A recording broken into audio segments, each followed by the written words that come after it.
What's good, niggas? Welcome. Shotgun blast. Welcome to another edition of First Time on TV, another season of TV by the First Time on TV crew, where we start season 3 of House of the Dragon. I know. We're late. We missed an episode. If you listened to our last episode, Supergirl, everyone check it out. We covered Supergirl, episode 70 on the main pod. We talked about we had some technical difficulties, but we're here now. We're tired. We're battle torn. That's not even a term. We're sad, but we're here to cover 2 episodes of House of the Dragon season 3. I'm Jadoni, and to help me do that, I have Barrick Poddarian, Lael, and I have Poddor Vaughn. Sure. I have one that I thought that you were going to get off. I'm wondering if I should save it and write it down to see if you ever get to it throughout the series. Is it a Thrones character? Huh? Yeah, it's a Thrones character. Keep it. Okay. Keep it. That's a nice little game. How y'all feeling? Like you said, battle torn. Weird. What's left of us? Yeah, it's a day. It's a day after. Every time you say that 2 episode part, like the weight of it, it's my shoulders. What is Leo? What is your what is your background? You know what it is. That's the dragon. That's on swag. Why is it toothless though? Yeah, why is it toothless, bro? Well, he's not toothless. He's holding a joint. You just can't see all of it. No, that's the dragon name is Toothless, right? Oh yeah. From How to I Train Your didn't Dragon. understand. Yeah, because he's a swag dragon. Oh man. Well, I'm glad y'all are here. I'm glad we're here. Thank y'all for doing this. Glad our equipment's here. Glad y'all equipment's here. Never lost, never left. I'm excited to talk about the show. We got a action-packed 2 episodes to talk about, but I was instructed to save this for the podcast. Vaughn was intrigued by something, so I wanted to share this. You know, we love our friends here, and we don't try to embarrass anybody, but sometimes you have to. But I'll admit it, he's a good sport about it. Lael, yesterday, texted our group chat, our friend group chat. Vaughn, you're not in it, sorry. It's crazy. It's not your fault. It's just, be better. No, it's fine. I don't belong in there. And he said at 7:19 p.m. last night, I got to come to y'all and be real. Terrible start. Yeah, terrible start. From Lael? That's the last Lael. thing I want to see. Because it could be anything. Oh, but just you wait. I got to come to y'all and be real. I fucked up. I ordered some chicken. I was so excited about it. I hit the Running Man. I knew I fucked up as soon as my first foot hit the ground.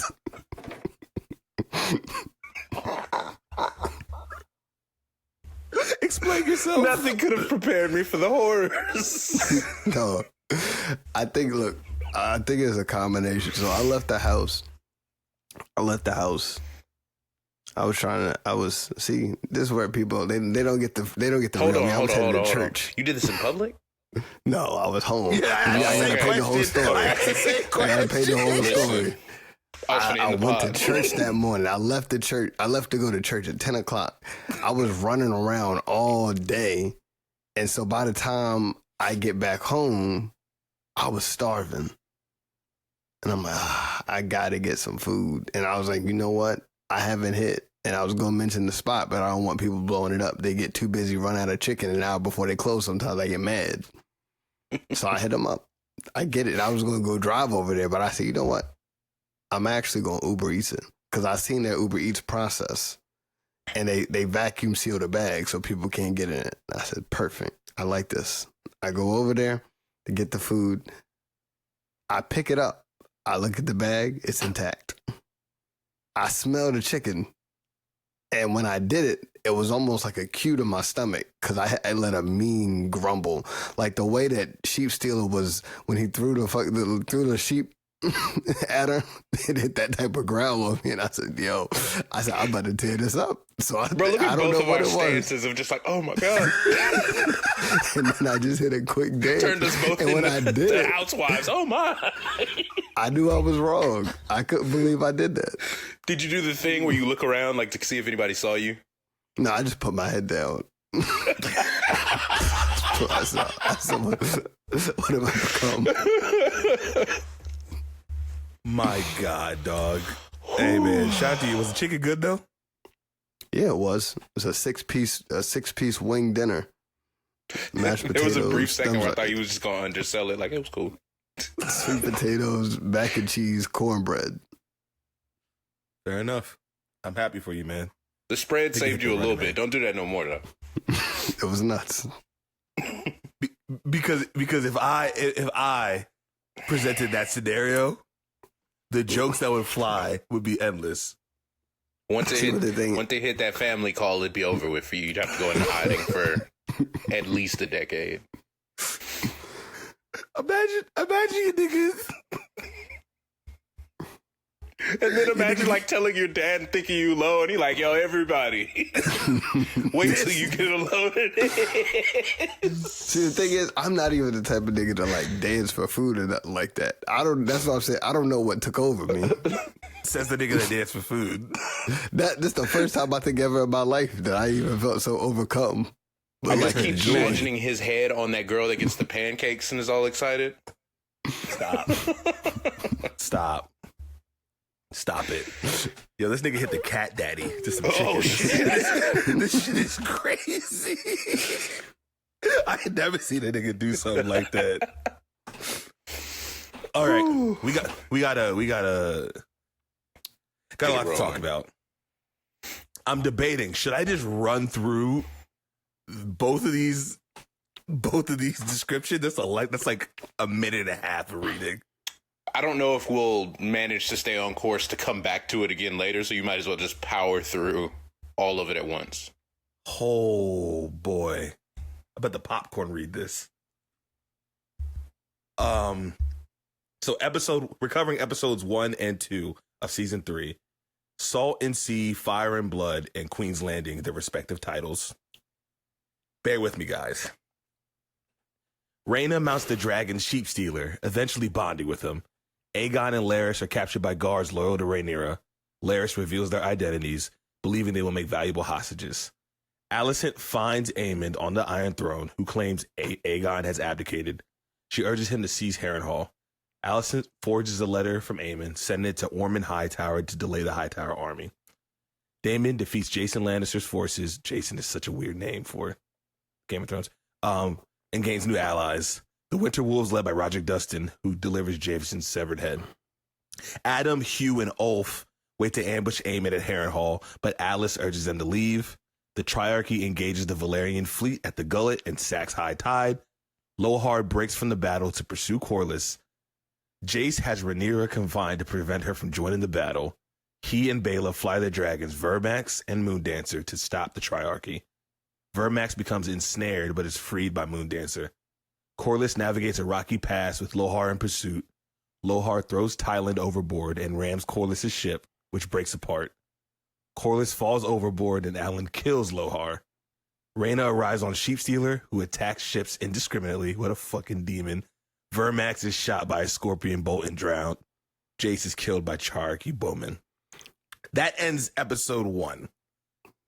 Episode 2 follows up. The Dragon Seas pursue the Triarchy's remnants at the Gullet. Baela takes Chase's body to Dragonstone, leaving Rhaenyra emotionally distraught by her son's death. Jane Eyre asks the guilt-stricken Rhaena to leave her lands, but Rhaena offers to protect the Vale with Sheep Stealer. Aegon and Larys escape captivity. Adam finds Corlys, who offers to illegitimize Alan. Alicent meets Luther Largent, commander of the City Watch, and asks him to surrender the city to Rhaenyra. Master of Laws Jasper Wilde discovers this and attempts to assault her, but Orwell has him arrested. That nigga's nuts. Daemon receives word of Jace's death and returns to Dragonstone. He informs Rhaenyra that Aemon has left King's Landing. Aemon reaches Harrenhal on Vhagar and kills Simon Strong, but is injured and begs Alis for help. Rhaenyra, Daemon, Hugh, and Ulf arrive in King's Landing on their dragons. Luther reveals that his loyalty was always to Daemon and arrests Green supporters. Rhaenyra demands Aegon, but learns he fled the city. So Daemon receives an imprisoned Otto as a gift from Larry. Otto is beheaded by an emotional Rhaenyra. Daemon beheads Jasper, and Rhaenyra ascends the Iron Throne. Alicent, captured with Helena, arrives to see her father's body. That was so much to read. Great job, bud. Took you I 2 read it all minutes, my 36 seconds. I'll get you the bouncing said what? ball. Took you 2 minutes, 36 seconds. I was trying to be clocking that. concise. I was trying to at least make sure everyone, because I talk fast, so I could have read it a lot faster. I didn't was like how you checking. clocked me though. I had didn't to. like that. I knew you wouldn't like that.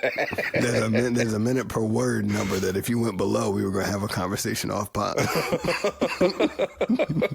You mean word per minute? The same thing. A minute per nigga. If I was reading a word a minute, nigga, we got problems. I'd have killed for him to did you see the stopwatch? And then he stops it and he just looks at it like, it's not going to cut it in the big leagues. Again. Okay, so we have 2 episodes to talk about. We're going to kind of just lay this out. We have everything. We have the stage set. And I kind of want to just operate as a 1 and 2 in the sense that these were supposed to be episodes 9 and 10 of season 2. Right. So I just kind of want everyone's overall opinions of the first 2 episodes of this season. And then we'll go into specifics and character arcs and everything. But just starting off, as the opening to season 3 of House of the Dragon, or de facto season 2 finale and penultimate, what are y'all's thoughts on the show so far? Vaughn, I'm coming to you first. Oh, okay. It's exciting to be back. You know what I mean? Night of the Seven Kingdoms was cool, but it wasn't these characters in, this section of the timeline of this universe that we are already, entangled with all the things that they have going on. So it just feels good to be back. Thrones, I don't know, that energy that comes with, getting excited as you get closer to Sunday.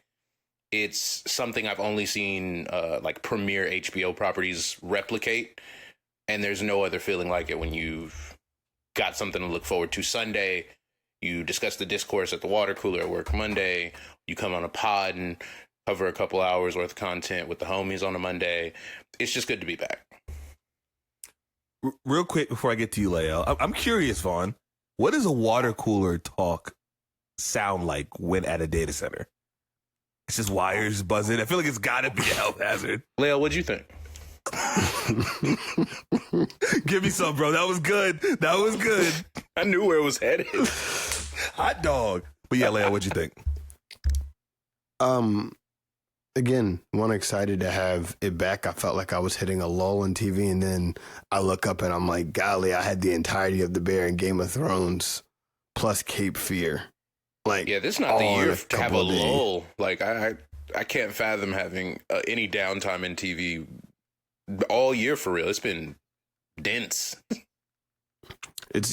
And it was picking up just in time for me, and I was excited to see specifically.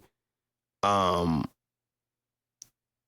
felt like, again, I guess we kind of talked about it off, but I felt like there was so much tension that was building in season 2 that I wanted to see pay off. And then, kind of like we're talking about this being basically the end, the wrap up here, I feel like I'm finally getting that payoff that I wanted, 2 years ago now? It's finally here. And so there's a itch scratched there, as I've seen people say, this feels like when you voted for the president and your candidate actually wins, as they post Rhaenyra sitting on the throne. Yeah. Not my president. We know you're a Laris guy. You want him on the throne. Larry Clubtoes. To your point, Leo, the script for both of these episodes was finished, I think, like halfway through 2023. So we did have a kind of a weird extended wait. Of course, we got Night of the Seven Kingdoms in there, but with the Screenwriters Guild strikes that were going on, and then coming out of that, David Zaslav was his usual bullshitty self.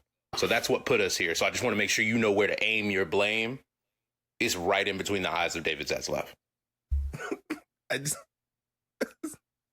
the HBO as a whole, just over Staff, record oversight. label, and as a crew. Oversight. I was coming off of season 2 of House of the Dragon. I was really questioning my love for this series. I was like, yeah, it's Game of Thrones, so like obviously there's some entertaining stuff, but like I was really thinking, oh, do I love this as much as I thought I did? Because I felt so underwhelmed by the end of season 2. And I was like, oh, this is cool. There were some high points in season 2 of the show, but nothing really captured me like season 1 and then ultimately like early Thrones. Then A Night of the Seven Kingdoms came out, and I was like, oh shoot, this revitalized my love for it. I was like, dude, I do love this show. When we finally got the theme at the penultimate episode, when he was like, I'll ride for Sir Duncan or whatever, and the theme came in, I was like, okay, yeah, that's peak Thrones. Like, I'm here. So that momentum was kind of like dragging into this season. I was nervous, but I was like, okay, I got the momentum, I got the juice.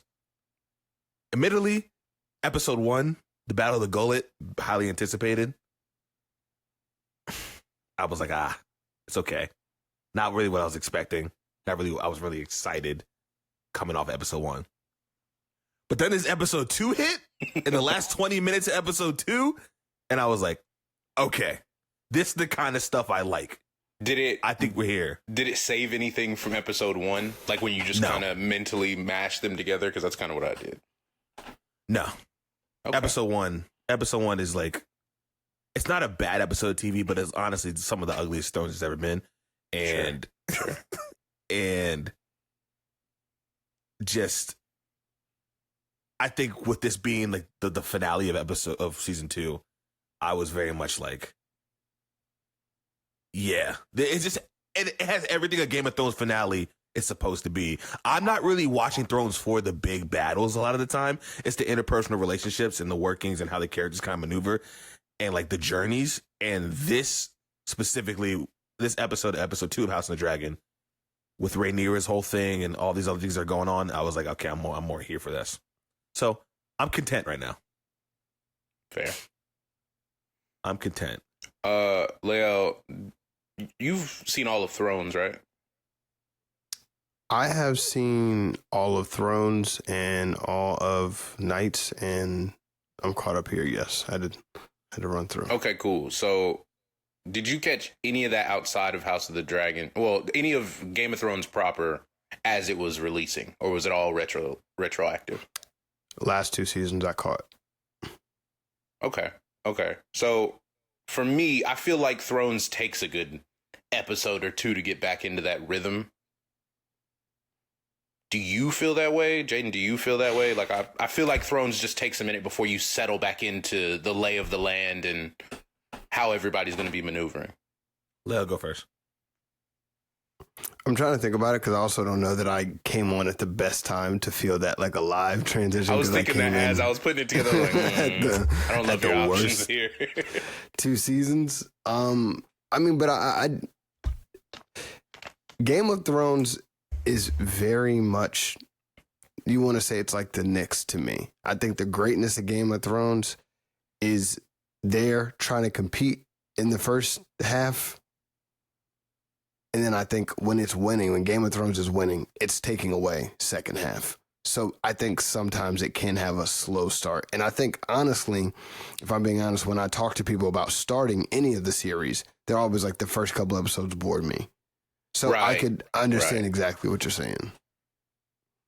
Well, that, and then you've got this expansive roster of characters, and you got to remember everybody's face, names, motives. Yeah. It takes a minute, you know what I'm saying, for you to see all the pieces on the board. But Jaden? Because most people don't watch recaps.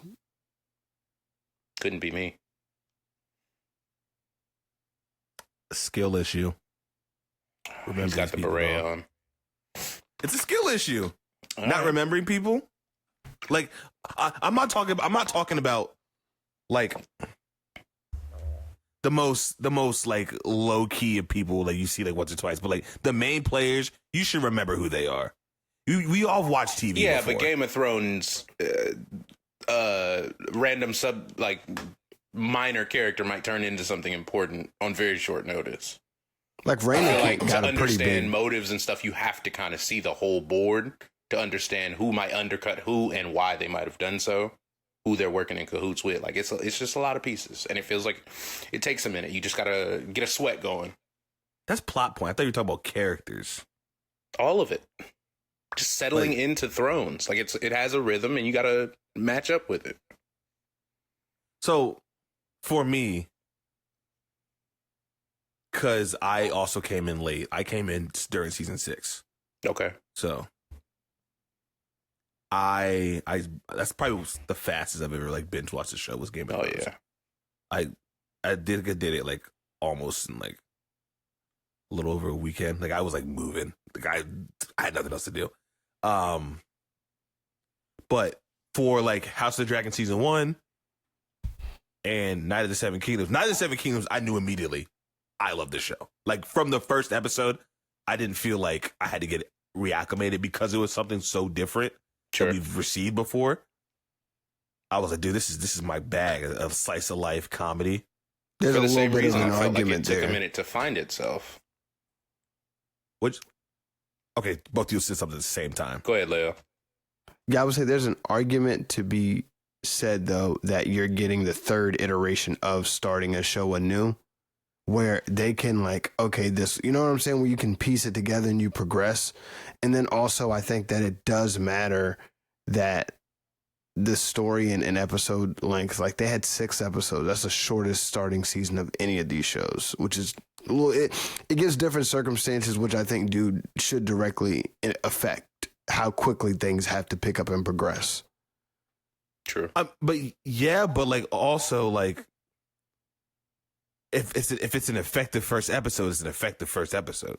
Like I don't like House of the Dragon season 1 I felt was an effective first episode. I was like, oh shoot, this is tough. I remember watching that episode, season 1, episode 1, standing up the entire time. Like how dads be watching movies. It got my mom to binge Game of Thrones proper in a week. She saw episode 1, was like, what is this? Went back and watched it all and was ready for episode 2. I was attracted to the first season of this show as well. I think it's just, I never had the issue of like it slowly ramping up to me because I like the intrigue of it all. I just thought about it. We should probably revisit this after 3, because technically this isn't season 3 content. Yeah, this is very much season 2 leftovers. 2. Yeah, and I think it's an intriguing area and space because we waited 2 years to finish. It's like, you haven't seen it, Vaughn. I'm not going to spoil it. I'm not going to spoil it for anybody. But Leo, it's like how Attack on Titan was moving towards the end of the show, where like we would wait 2 years to get the direct continuation of something that we saw. It wasn't like, it didn't feel like a new season. It felt like, oh shoot, this is just picking up where you left off. Yeah. So it's like a weird territory in that regard. Where I think this season makes it a little harder to get the bearings because you're kind of jostling between 2 seasons of TV. Yeah. I've always compared Game of Thrones proper to like a marathon or a long distance run, whereas just the story of what they're conveying for this series is much more of a dead sprint. And so you kind of broke it up at a weird spot, so it doesn't have that ramp up that it normally should. I'm intrigued where this is going. Let's get into some of the stuff and plot points, because we have a lot to talk about. As you know, where we ended off, Rhaenyra and Alicent were plotting. Alicent's tired of whatever the fuck is going on, all this destruction, all this war. She set up a meeting with Rhaenyra to let her take King's Landing, keep Helena and Jaehaerys, I believe the kid's name is Jaehaera. A lot of names. Alive, and wanted to kill the babies. Don't count. The babies are like never in the babies are never in the show, dog. The babies One got his really head sliced off last season. The babies are barely in this show. the babies were supposed to be at the gullet. The reason why Jace went to the gullet in the books was because he was saving his brothers. So like they really don't matter. They do not matter. So whatever.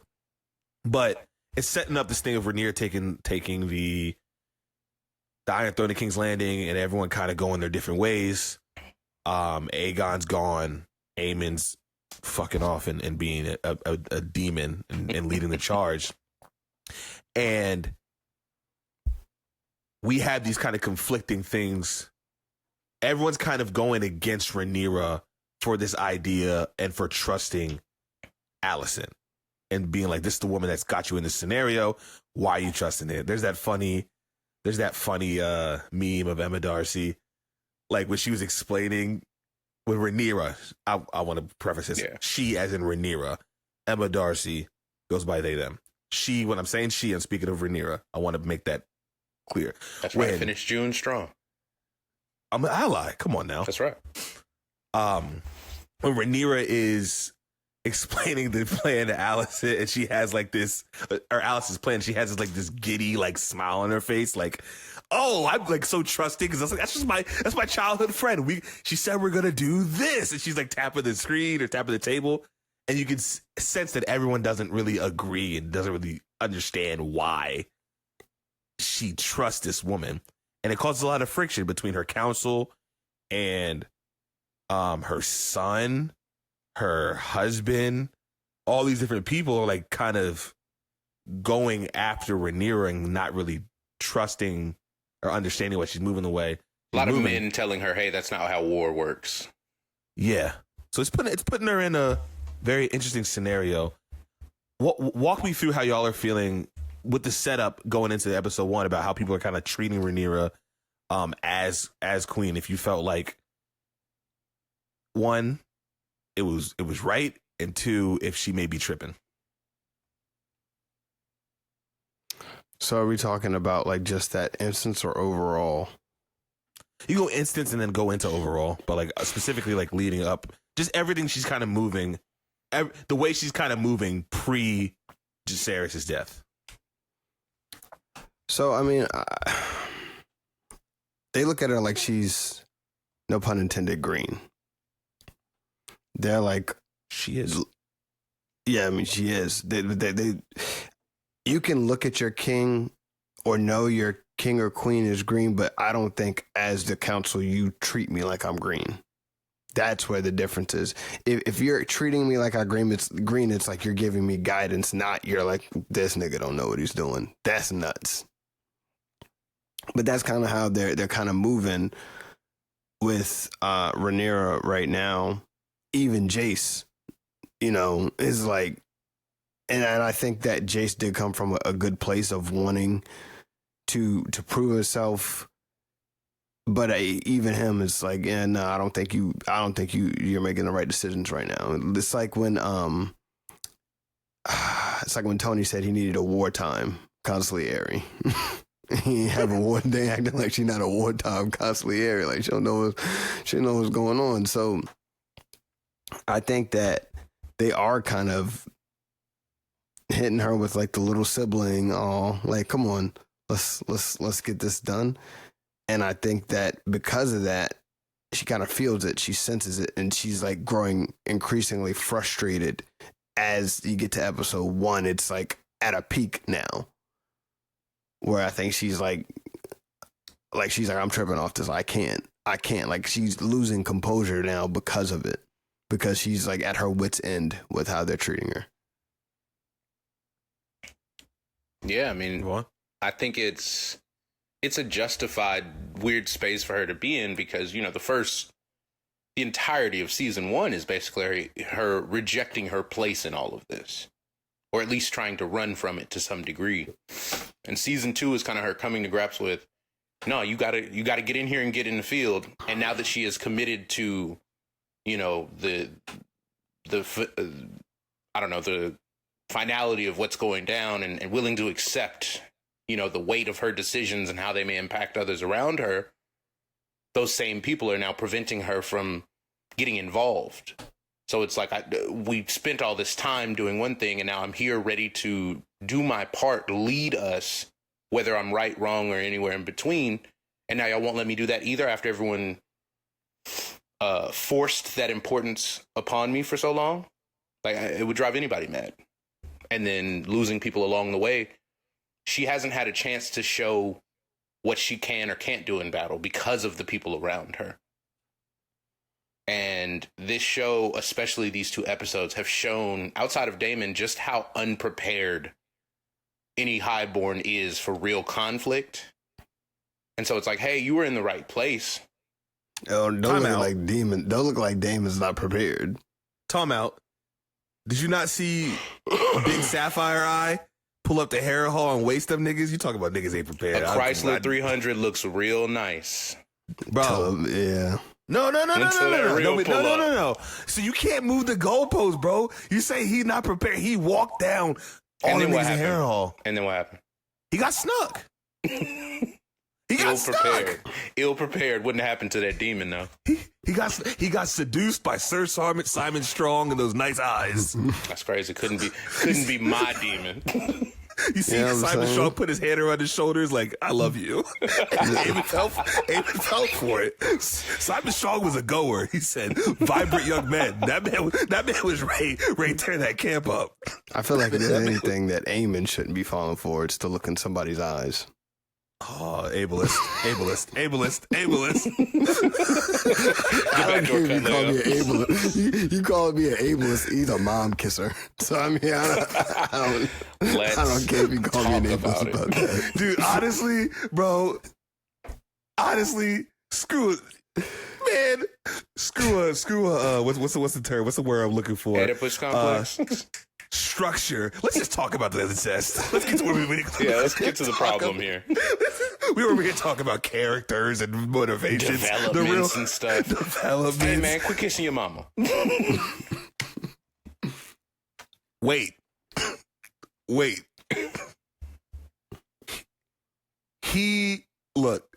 He's just following the Targaryen line. Granted, he's overstepped a little bit. He's got a little crazy on it. I don't know if they go mom. Whoa. They don't go mom. Y'all gassing up Daemon and Rhaenyra like Daemon Groomer. Listen, I wrote it down in my notes. Incest, that's just Game of Thrones. Oedipal stuff? Nah, that's nasty. Yeah, that's crazy. Bro, it's all nasty, bro. Nah, this is nasty. All nasty. This is too nasty for me. No, this is the thing. Do you want a good villain or not? This is the thing to me. Like, it's like, you got to think about, like, from the perspective of how warped the nigga's mind's got to be. Your mom is giving you parental guidance. You're like, oh, damn, she giving me emotion. Looking all right. His mom said, I want to make sure. His mom said, I want to make sure you good. He said, oh, I'm having my way out here. Like, shit, while we on the subject, is you good? You need anything? You let me know. Anything around here you need, I got you. Mwah. I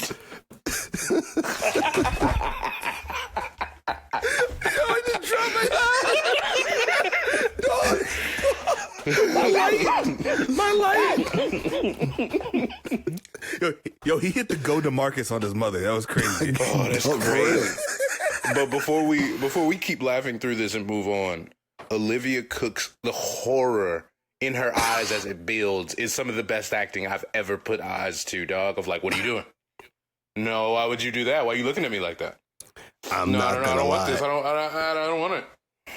2 episodes in, I feel like Olivia Cook is running away with Best Actress in like a drama right now. Emma Darcy woke up in game 2, but nah. I think Emma Darcy with the first 10 minutes of episode 2 was like, this is a race. Yeah, wake it up. No. Rhaenyra said, why are you doing this? Why did you do this?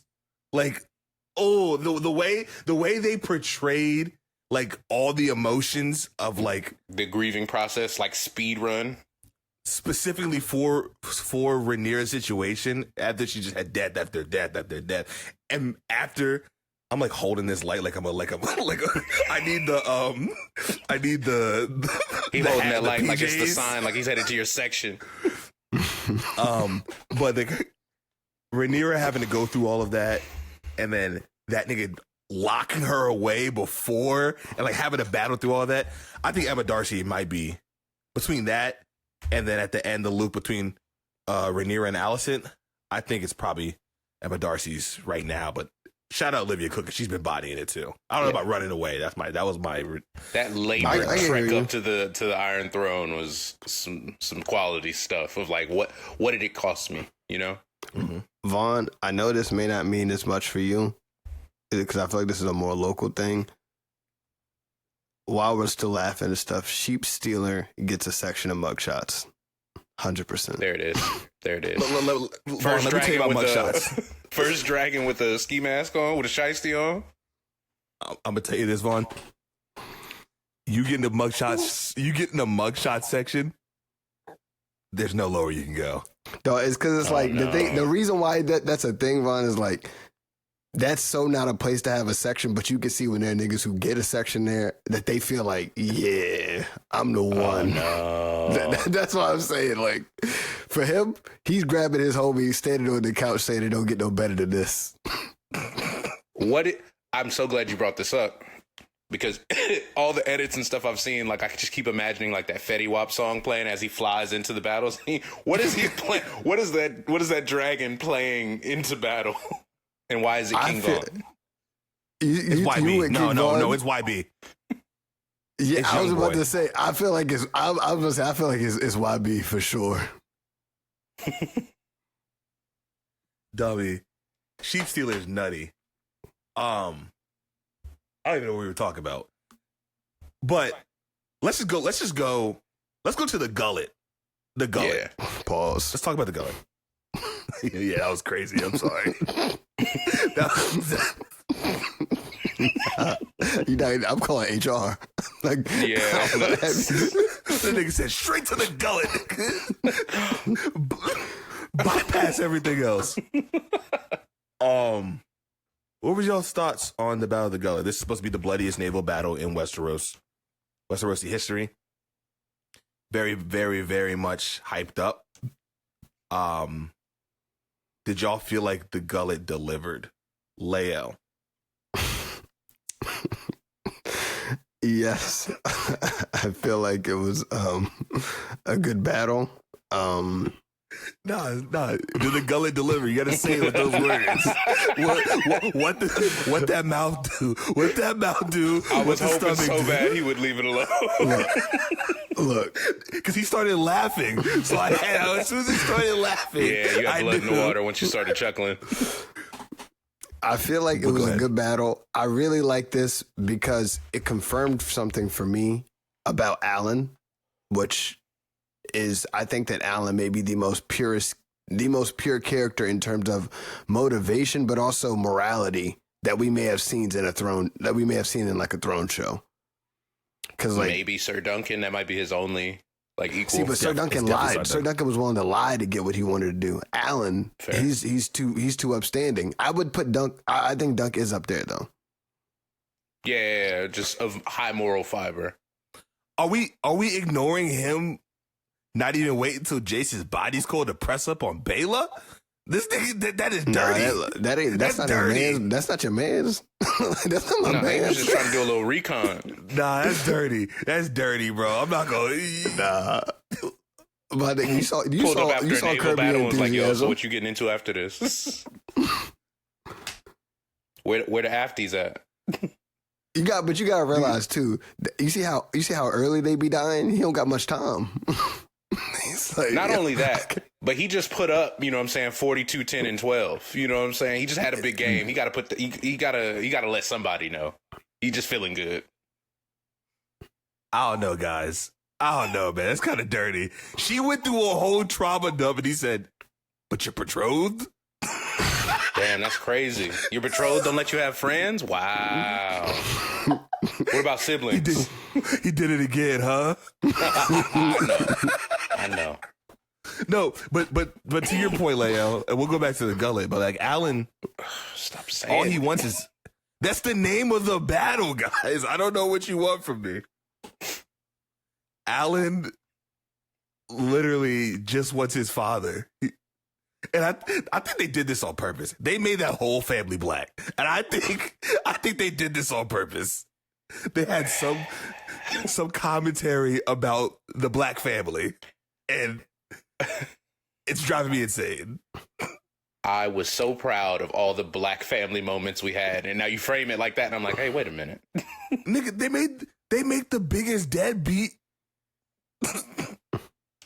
You think he wanted this? Is he a bigger deadbeat than Damon though? Yeah, but no one really cares about Damon. But I'm saying, but if you're talking about deadbeats, I don't think he's necessarily a bigger deadbeat than Damon. They're probably the same. Damon was there some.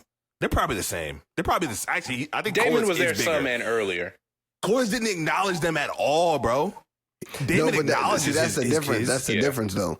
Like they may have sent the paternity test, he didn't read it, so you can't acknowledge the kid if you did not have the chance to read the. Bro, he knew the kid. He knew the kid was his. Why are you lying? Why are you doing this? No, we had like three or four episodes of like deducing, like, oh shit. That might Sometimes you gotta wonder to yourself though, like that nigga, like he bald though. None of my niggas bald. I know.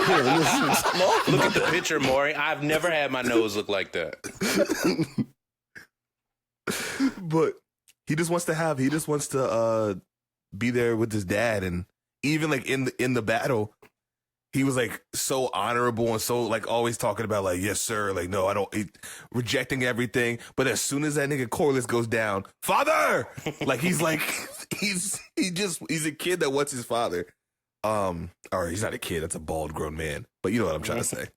I also think that it's another thing that speaking to him is not only that he does that, but he clearly has the ability to lead and is not pushing for that. Again, just showing his humility. Like he took over as soon as Corliss checked out, he took over and won that war. And has been that way since he's been on screen. Like since his first seconds introduced in this series, he's been that and has consistently never wavered. I wonder now if because he's been accepted, maybe he is affected. There's no way. This is Game of Thrones. There's no way he don't get affected. That's pretty much where I'm at with it. Like, hey, how are you going to ruin this for me? How many good men are truly in that universe? As soon as he starts taking his brother's locks and gluing them on his head, we know we lost him. I gotta look the part. You can grow him back. The thing is, he's only bald because he shaves his head. I know. Oh, that's right. I'm what if he gets to the end of the season, just like undoes the royal Dewey?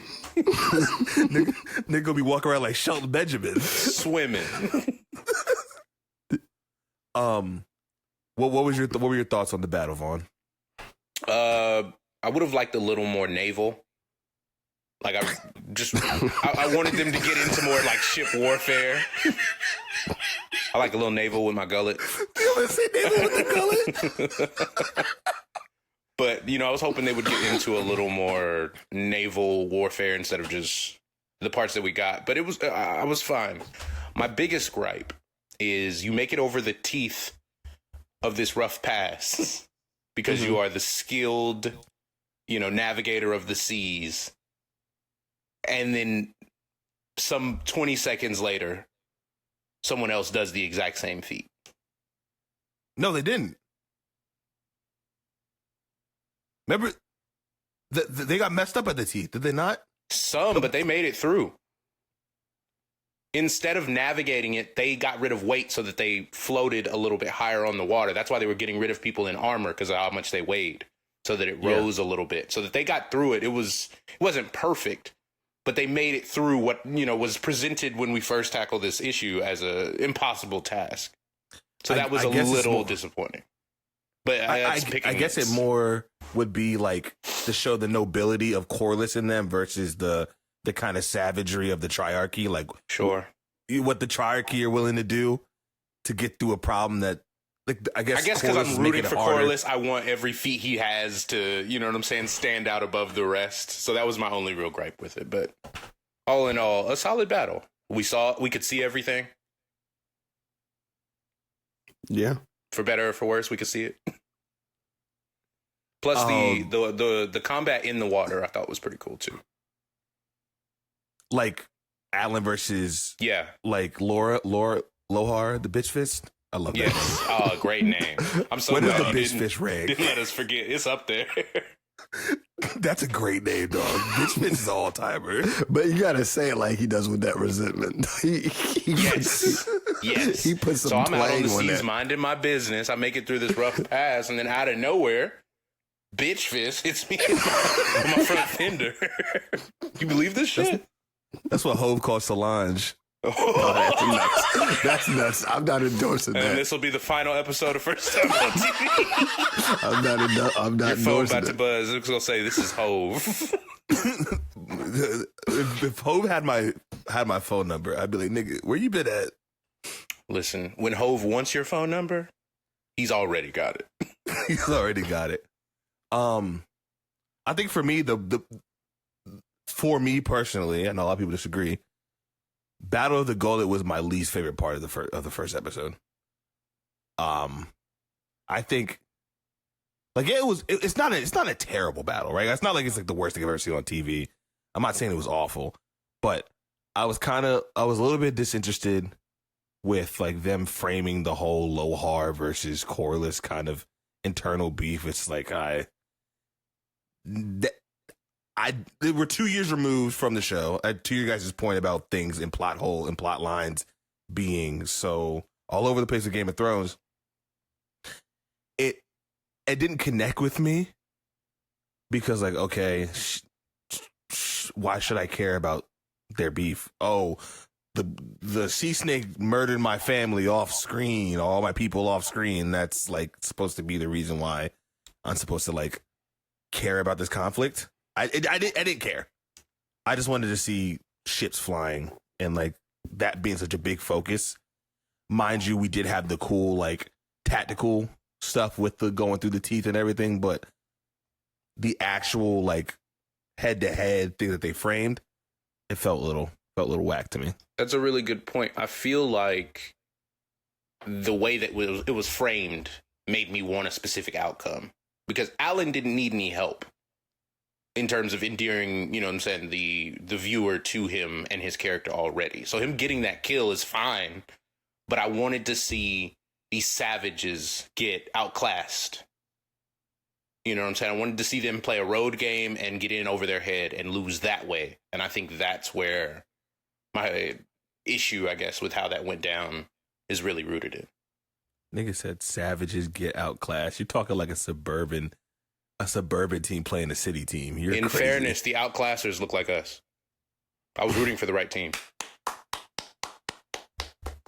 It's our turn. A little bit more about the gullet. I just thought it was like disgusting to look at a lot of the time. Like I truly didn't think it was like. I really like was ready to take up a stance just in the name of arguing with you as our favorite pastime. Then I saw the screenshots. I was like, nah, you just gotta have that. You're right. It was rough. It was tougher than I realized. It's weird because for a show that, and season 2 or episode 2 to a degree, but it wasn't nearly as egregious. For a show that is so big on its sets and its backdrops and all this extravagant stuff that they put money into, they love to blur out the backgrounds. And it's like... They love a chance to smoke it up. Let us see that stuff. Let us see the cool stuff. So I don't want to spend too much time on the gullet or the navel. But I think the biggest takeaway from that episode, obviously, was Prince Jacaerys' death. How we feeling, guys? How we feeling? Hate to see my man's go. Took an arrow right to the gullet. You remember there was a couple. point in time where people remembered the name Brandon Knight fondly. Oh no! And Where then are you going with this? I'm curious. I'm in. curious. I'm with it. Brandon Knight, a nice name in the league. Not a star, but he's a name people like. They like him. You see a king going up, get ready to slam one down. Brandon Knight says, I'm about to make a name for myself real quick. It's Brandon Knight time, said Brandon Knight. And now, what do people remember Brandon Knight by? Oh, you mean the nigga that got boomed on by Braun? Or DeAndre Jordan? Jordan, yeah. DeAndre Jordan boomed him into the nether realm. Yeah, it really did happen. But I always forget that he is postered twice. Didn't Braun almost clear him? No, that was Lucas. That was Lucas. Because he looked over his shoulder like, was that his feet? The point stands, though. He was doing too much. He was doing too much. As my good friend and massive House of the Dragon Game of Thrones fan, Andrew says, I hope you listen to this, Andrew. I'm doing this podcast specifically for you, so if you're not listening to it, you're an asshole. He likes to say that Jon Snow played hero ball a lot. Jacaerys Targaryen played hero ball in that episode. He was trying to be the man, and he hit the Jeremy Lin waving off Mello type, and you're just like, dog, you're not him, bro.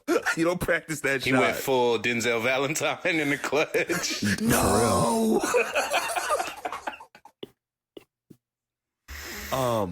Obviously, Sheep Stealer. Sheep Stealer caused a lot of these problems. Uncoachable. Reyna's an idiot.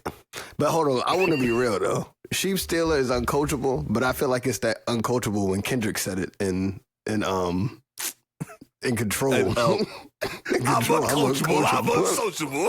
Dog, I'm not gonna lie. I like the vibe. He said, I thought it was just he thought it was just for the team. Now I want everybody. I hate you. You hate me. Let's both go outside and die right now. I like the energy. I have a dragon generator for both of y'all too. What's up? I have a dragon generator for both of y'all for the end of the episode to get your dragon and its characteristics. Yeah, let's get it. I'm excited for that. I'm about to be like Snaggletooth Wing. My nigga will be Snaggletooth You do have Wing. terrible like randomizer luck on this show. You get some swill. My nigga's gonna be named Tail Chaser. Snaggletooth, yeah. Tail Chaser? He just circles tries to get his tail the whole time. He has acid reflux, so he can't get his fire breathing together. He just be burping through it. Some other quick notes of episode 1. No, obviously, we're kind of just talking about it. We talked about mommy kissing. Reyna just bad, man. Sheep Stealer had her in hell. Also, can we? This should be said about Reyna. Reyna gotta get acclimated with like some type of shower. Reyna ain't look clean. Yes. Reyna ain't look clean. As for black people, I just want more, man. We have a name to uphold. Please get in that water. Hey, man. I was telling Lael this. We were on the phone yesterday after we watched the episode 2. We said Sheep Stealer had her in hell. She pulled up to the Vale looking like Wile E. Coyote after he just got done with Roadrunner. Like he just had another Acme claim in the works. She said, please help. Bro, she came out. She said, please. She said, Asylum, how dare you? Get off my lawn. That felt racially charged. A little bit. She said, not here. We have Laris and Aegon having their whole like sitcom side missions of like, and Aegon's an idiot, dog.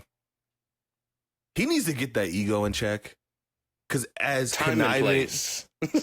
Time and place, dog. Time and place. Just bend the knee, bro. Not even just bending the knee. Like, even after that whole thing happens and ultimately Laris unearths his identity, gets them saved. And then episode 2, he's mad at Laris for that. The Triarchy pulls up on the wagon. He has his little crash out moment where he like breaks the arrow and then like hops on the dude and starts stabbing him and screaming.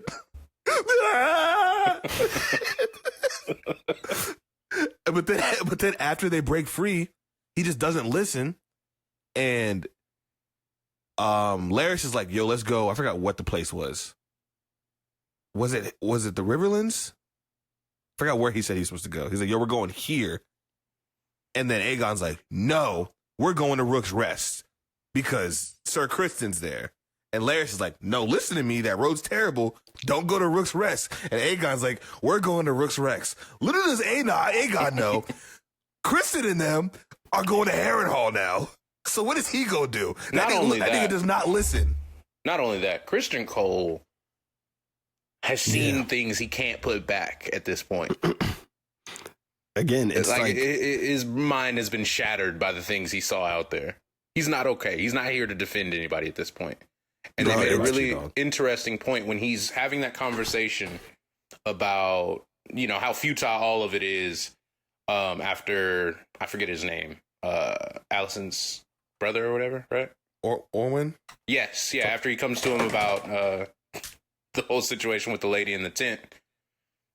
He's painting that shield with his house sign, sigil. Those dots that he's painting, is for his house. And I thought that was interesting. He's going back to his roots. Yeah. Before he was tainted by before Rhaenyra dragged on him. Before he had his dreams of eating oranges with a princess crushed. Dog, I think that basketball. Cole is moving around like the league before they seen a nigga like Bill Russell come in. Like, whoa. After they see Bill Russell, they don't come home the same, talk about these games to their wives. Everybody after their first Wemby game of like, hey man, I don't know what that was, but I'm not doing that again. He's a dog, yeah. Cole is not. He's that because I rewatched the second season. After he sees those dragons and he comes back and he looks her in the eye, he was like, dog. 1,000-yard stare. There was nothing left for him. And his morals are gone. Like, his heart's gone. He don't got nothing left for this game. His purpose is gone because he knows he has no power. He's like, dog, I could be the best general in the world. If they send a tiny dragon my way, I am done. I think we're cooked. Extra crispy. I think he's done. I think he's done this season. I think he's definitely dying. It's almost a bummer that we're going to get this version of him instead of, you know, when he was still full of piss and vinegar about everything. It was fun to hate him, and now it's just like, damn. Yeah, now it's like, man, it's not fun if you're not gonna fight back.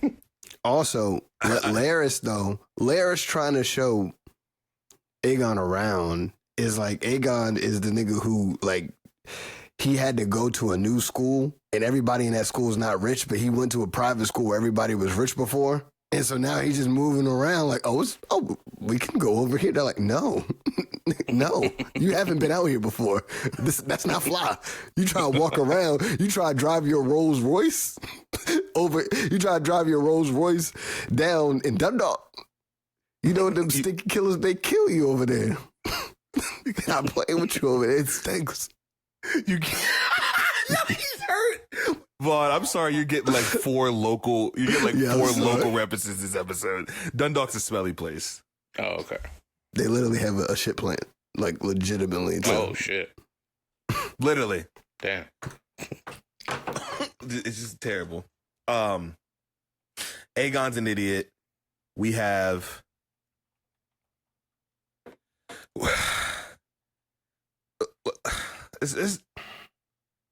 I want to talk about Alicent and her journey of trying to make sure everything is straight for her bestie to come and do a coup. get ready with me while I betray my common folk and let my bestie in to run the Iron Throne. Literally though, Don't forget to like and subscribe.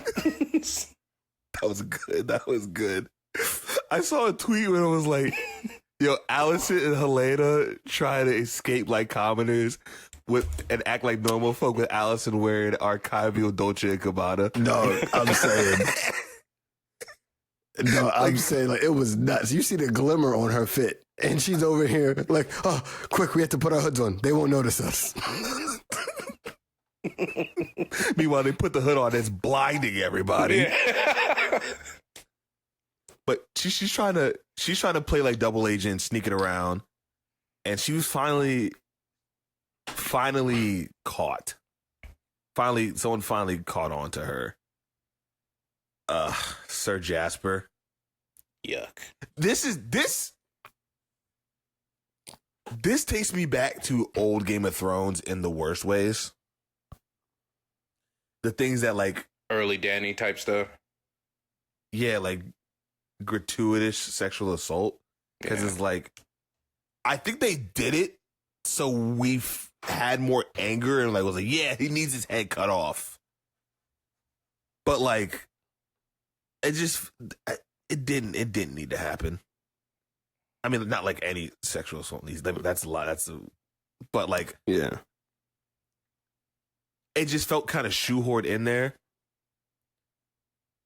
I think it's tough. It's a hard watch. It's like the weird thing that they do when I feel like they're like, what's a way to show this guy's evil? When you could just make the guy a bad guy and I can interpret that he's a bad guy. I don't have to just see it. Like, I don't know why. Like, to my knowledge, I feel like a character that I would say is pretty evil, like the Joker. Never seen him do that, but I have a pretty good idea the Joker's not a good guy. He's nuts. He wants to hurt people. We've talked about this already. If you want to convey evil out of a character, have them eat some leftover couple days old cereal. And then we're good. We can just move on to the next issue. Bro, watching that movie again, that nigga was eating too damn much, bro. He was pissing me off. He was Brad Pitt snacking. He was everywhere. He went into Ruthie's cell and they had like the worms and he like picked it up. I'm like, dog, we get it. Have a meal. And the thing about Jasper Wilde, aside from the assault, he was 100% right. Like, he figured it out. He figured it out, bro. You were right. And then you're like, you know what I'm going to do? You know what? Eamon was right. You do look. Let me not. Dangerous territory. Dangerous territory. But I don't let Leo's mouth is buried behind the mic. I didn't like that. But I just, bad taste, man. And then Maester Orwell comes in. He's like, arrest her. And they're like, dude, we just see you assaulting the queen, bro. What do you think was going to happen? Do you know we can see you? No. You didn't even get up quick. No, that reminds me of a time where I was, there was a homeless guy, and I don't know if you've all ever seen like the convenience stores, the high convenience stores, but there was a homeless guy who like used to live outside the highs convenience stores. And, we were kids. They used to have a sign like, you can't come in there with backpacks. You can't be like, because kids, steal. So one time he comes in there and he's admittedly tweaking. Like, he's admittedly tweaking, but it's not nothing unusual. He gets mad. I remember. I don't think it was somebody else. To be honest with you, I don't know who he was mad at among the group of kids, because I wasn't the only group of kids in there. But he's screaming, y'all need to kick them out. They're stealing. He starts like threatening everybody. Mind you, legitimately has like a Snickers in his, like, not even closely put. Like, not even one tucked in the Denver Nugget jeans. And I was like, duh. And then, teenagers being teenagers, they're like, no, nigga, you got a Snickers right in your pocket. And it's like, I saw his brain short circuit even more. And I was like, oh, God, he may kill him. they stealing. Meanwhile, he got chocolate all over his face. Oh, for real. We're all trying to find out who did this. But yeah, Allison gets caught up. She's trying to reverse all these things that were put in place by her and her father, and because she's seen the light, she's trying to do things and trying to protect. She only cares about her daughter. She said, "My other two sons." She cares about her Lost daughter cause. and her grandson. She said, "Those two niggas got to get out of there." And funny enough, she didn't know that Otto was still alive, or where the hell Otto was. She didn't know Otto was buried underneath the castle. So like, I wonder what that. Dutton. Larry Club Toes. So this show was obviously centered on Allison and Rhaenyra and their relationship, and it's just so crazy the lengths both these women go through just to like believe each other and like make it seem like they're like their relationship matters more than like anything else. Truly, I wonder if it's just the collection of men they've had to deal with their whole run, where it's like, surely we can be reasonable. Like, amongst all the stupidity of tradition and all the other things that we've had to fight to get to this point, surely we can have a conversation because anyone else that we interact with has lost their mind. it's that, and they're just homies. Then there's that. They just love each other. They just love each other. They may love each other more than homies. All right. I think it's like the idea. Oh, go ahead. No, I was just saying, that's a theory. I don't even think it was a spoiler. That's just me thinking that they bumped uglies a couple times. Oh, wow. I think the idea is that they're both realizing that absolute power corrupts absolutely. And yes, they are not exempt from it. And I think that that's kind of where Rhaenyra just had to break into when she attempts to cleanly cut through Otto's head. Not clean at all. Not clean at all. By far my favorite part of that episode. I think that it's poetic though, because in that moment she had the chance and she chose it. I'm going to continue this and I'm going to swing straight through. Whereas Daemon, who cleanly just whaps the head off. Not his first rodeo. Not his first rodeo. She had the moment of pause there and she says, I need to go ahead, and she commits to it. And I think that that's where now the story is. I'm very interested to see where we're about to start for this next episode with them. Which drives me insane because it's a completely different dynamic 3 episodes into the day's show when we could have had this dynamic established from the beginning of the season. Sorry, I got mad. But like, I'm excited to see where it goes, but like, does it not seem like a crazy shift that if there's a shift that happened like that, it would happen in the middle of the season? Right. Like a mid-season finale. Pivot. Like a clear, like, okay, the dynamic and everything that what did the Rock say? The landscape of the DC universe is about to change forever. That's what we're talking about in terms of this, but it feels so out of place because it happens. It goes back to the structure of the season. Not only that, but we're at 3 of 8, so now we get a 6-episode season on the back end of just Fallout. And even with the teaser, because I watched the teasers, the teaser, it shows like, okay, this feels like it's a completely different type of arc going on now. Just how they're kind of they're structuring it. I'm curious to see where it goes, because now Alicent was so pro Rhaenyra and pro like making sure she gets it and wants out of the shit. Just a resolution to the conflict, whatever it may be. And now, not knowing her father was underneath the castle. And yes, obviously she has some ill will towards her father. Her father put her in a terrible position. Her father literally took away her childhood, like forced her to be a child bride, like all these different things. She has some ill will for her father. Rightfully so, right? Your homie cut. It's like the Tony Stark Captain America thing. You knew? Your homie, you see your homie kill your pops. It's good. It's a lot of emotions all at once. So I'm curious to see if she's like level-headed there's really no being level head in this situation, truly. But I'm curious to see how she views that, because like your dad's head is like laying on the ground. Like they used his pool of blood as a reflection for who you thought was your best friend to climb the Iron Throne. Bro, as soon as I saw her step in the blood, I said, I know what they're doing. They're gonna do the bloody steps to the throne, and I'm gonna eat it up every single fucking time. I'm not. Do you feel like Allison can be too judgy, considering that she was going to offer up her son as the head? Yeah, but it's a the more deal. reasonable loss to take. Yeah, But it's the deal that they made, right? yeah. I get it. Otto was not the deal.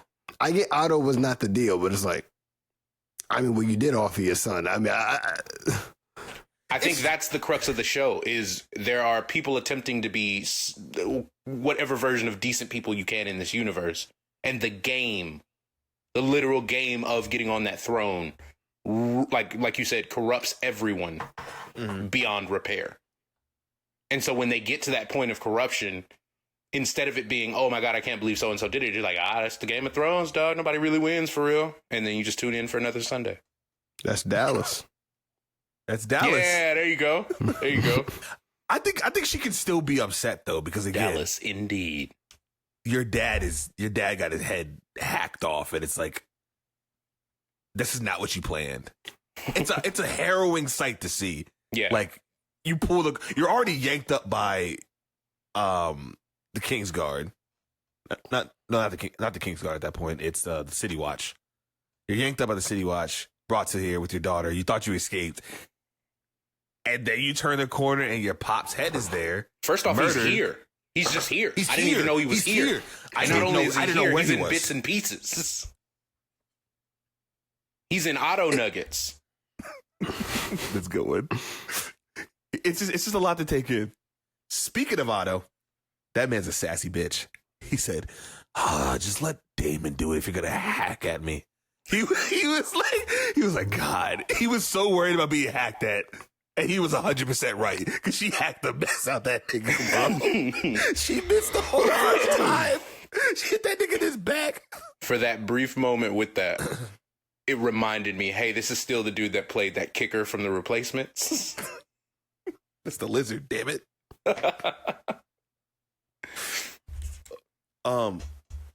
Also with Otto though, it's weird because again, this show being 2 years removed from the last season. I hate to keep harping on it, but it causes some inconsistencies with pacing and overall feeling unfulfilled by some of these characters. 2 years removed from the season, Otto was gone for like 7 episodes, plus the 2 years. It would have fit more if that all happened in one swoop. But like to wait for 2 years, he comes back and then immediately dies. You get like 5 episodes. The arc of it all would have made more sense, and it would have been less of a like jarring feeling of damn, Otto's gone. But at least for me, I was missing Otto in this story. I was missing seeing Rhys Ifans in this show, and then we get him back, and then he immediately dies. It was just weird to me. I hated it. Yeah, it's a nasty rug pull because every time he is involved in what's going on, it is just better. He's great. Yeah. What did he And say? we What were did he say the to poorer Aegon? for it. Leo loves what he says to Aegon. And we're the poorer for it. And we're the poorer for it. when in season 2 with Aegon and Cole, Aegon was like, brilliant idea. He's gonna pretend to be his twin brother. And he had the dumb look on his face, and Otto was like, nigga, are you stupid? Yes. That the scene of Rhaenyra walking to the throne is just incredible. Shout out Emma Darcy. They really they went all out in this episode of their performance. Like with the music swelling and everything, it was like, okay, there we are. This is House of the Dragon. This is Game of Thrones. Welcome back. The choices, the internal struggle, the morality, the consequences. Miss me with all that battle stuff. Even though I'm gonna see a good battle, I'm gonna like it. But like that's not. I always felt like House of the Dragon and Game of Thrones are at its best when it's conversation. It's kind of a cliche, but conversations in rooms, people talking in rooms, having these inner workings. It's a and dealings. chess game. Yeah. And these battles are just you taking a piece off the board, but it's not the entirety of the strategy of the game.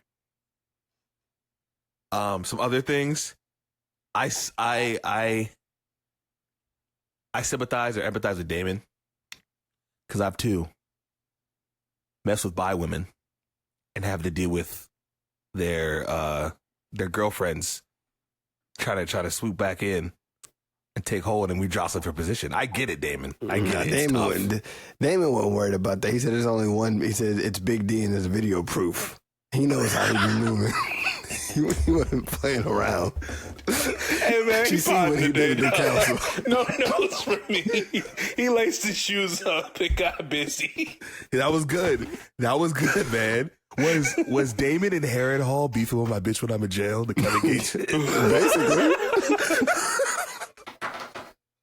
Bro, niggas are on fire. I just keep imagining him in full armor doing that picture when he's on stage. Like he don't have a single song where he need to be doing that. Speaking of songs, they was singing. Singing. Oh yeah, it was getting busy. Bro, oh my God. I'm gonna make a reel of all these lights falling. Please.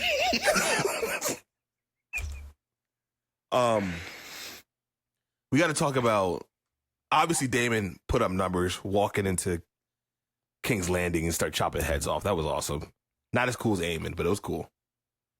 Now when the one person slid around the corner and he chopped him, he said, "Who else?" I said, "Damn, that's Aura." I said, "Damn, that nigga got it." I said, "He got it." That joy hard. But Damon's also kind of moving, and he's playing a dangerous game with the Dragon Seeds, Hugh and Ulf. Particularly Ulf. He's constantly belittling Ulf, calling him an idiot. He smacked the dog mess out of Ulf this episode. He smacked that taste out that nigga mouth. Dog. With his armor on. Right? It was with his armor? No, it wasn't with his armor.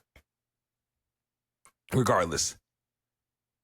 You see the camera and the show keeps showing Hugh having these like looks at Damon like, distrusting, kind of peeping. There's no way those two don't turn. Ulf's not gonna get his ass kicked for this long and not be like, okay, I'm done with this. Especially a nigga that came from the bottom, who has no loyalty and seems like no morality.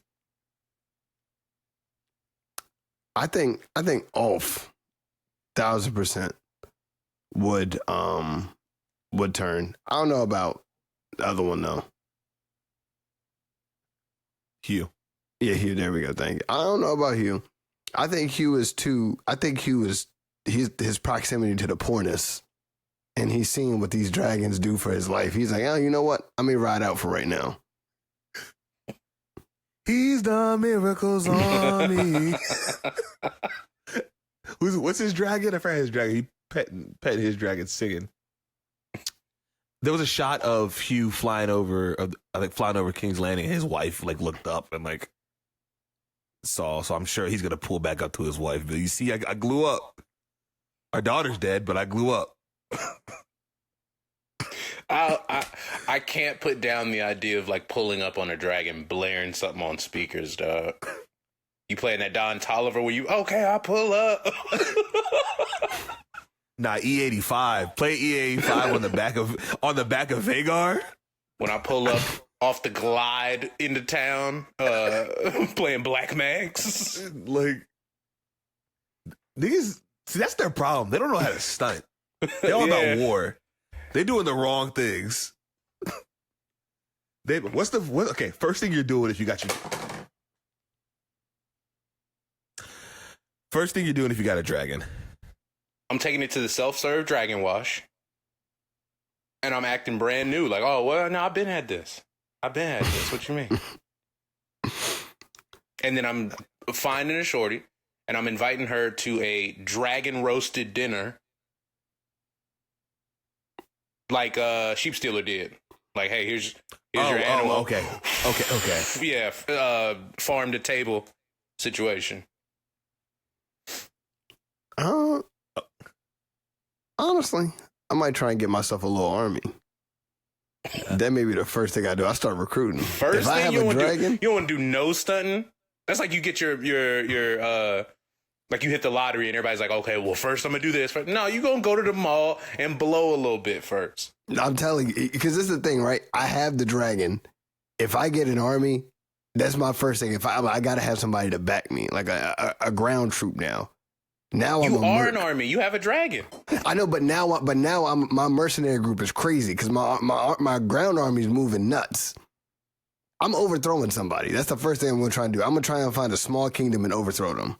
I'm telling you, it's a lot of work for day one, man. You're the flex, and flexing don't have to make sense. I'm robbing niggas. There we go. That's what I'm talking about. That's what I just said. I'm trying to put. Nah. Yours had way too many. Like that's like 4 or 5 days worth of planning and recruiting, and you got to get them on your side and stuff. I'm talking day one. You just got the keys to your dragon. You at the dragon dealership. You and somebody shaking hands and shit with the little bow. Push the start. Yeah. And push the start. One scale and pushes in. You gonna tell me you wouldn't pull up? I'd pull up right where Corliss' spot was, and I take it. You pull up on a rock somewhere, and it's been sitting too long. Your dragon has auto start on. You get ready to roll out. Wait, is it Corliss' spot dust now? No, but I'm saying like prior to that, like now it is. But I'm saying if I had my dragon, I will pull up somewhere there. I'm like, all right, this is my spot now. You lost. Like, there's so many things you could do with a dragon. I'd find another dragon for my dragon and make him kiss. It's a lot for day one. That's sick. That's sick. This is getting into that Diddy play with dragons and what you doing. And just wants to direct traffic. I'm playing on coach mode, baby. I don't need to be in the game. From the cuck saddle. The cuck dragon saddle. Honestly, if Game of Thrones really wanted to take it to the next level, they already got the Oedipus complex. Bestiality with dragons. Just take it there. Boys out the mud. Think about it. No, dragon. I won't. So we get it in Shrek and everyone likes it. Because it was off screen. It was implied. We can imply it. HBO. This is premium cable. We can imply it. After the things I've seen on shit like The Boys, don't give them any ideas, please. Look, I'm here. We get a Gen V style HBO show. If I find out Seth Rogen shows up to any of the tapings for the next season of House of Dragon, it's me and you outside. Gen V HBO Game of Thrones show where it's a little dragon human hybrid. Roaming the schools. The Bad Dragon House of the Dragon collab would be nuts. I'm trying to tell you, man. It would be nuts. They might be leaving money on the table. You might have me back in off of that alone, off the merch sales. What else did I miss? Give Alice Rivers her house. Give that woman her castle. She just wants us to be at home. And Damon like, nah, we can't give it to you. You have no name. No one wants to give it to a midwife. I tell you I'm starving and you give me rubies. She said, I'm hungry and you give me rubies. Like, what are we doing here? Give her her house.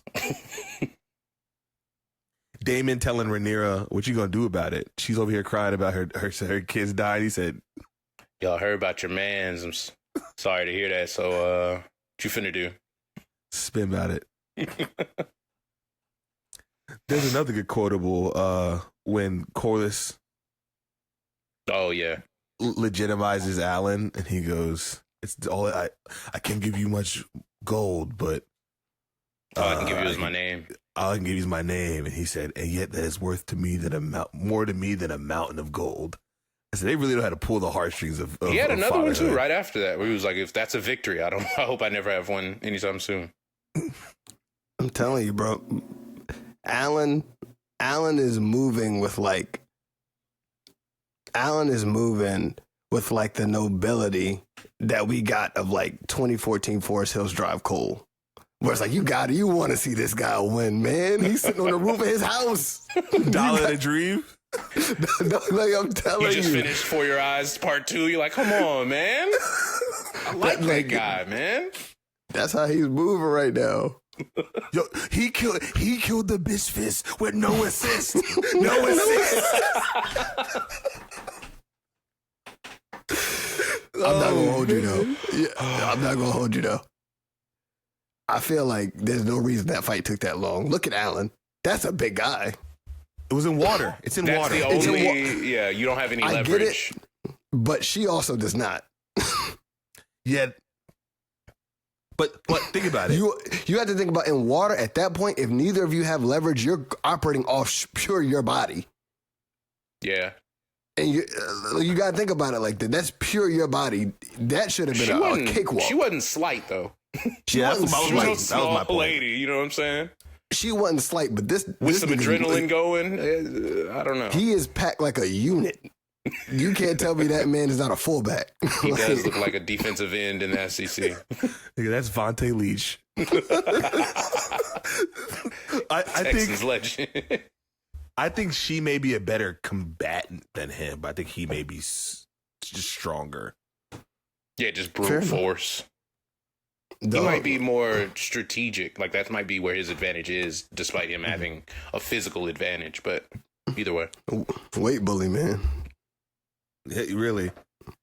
What else? Do we have anything else to cover? Rhaenyra? I feel like we just bounced around. Let's love this. This is the type of stuff to talk about. The only thing I wanted to circle back on was the conversation we had last night about the framing of Rhaenyra and her decisions being seen as right or good when she's just as flawed as basically everybody else involved in the game. Oh yeah.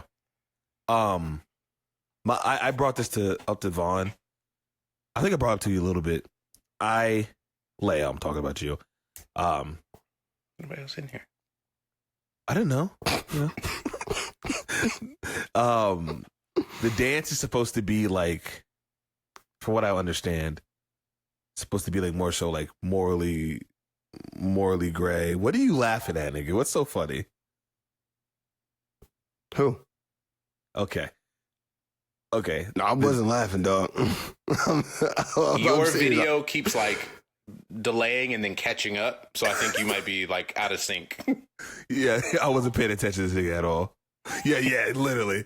That's literally what's happening. But regardless, the dance is framed as like morally gray. Both these people are like, it's these families destroying each other, and it's supposed to be more so like not necessarily a good versus bad side. Neutrally observed, I guess. Yeah.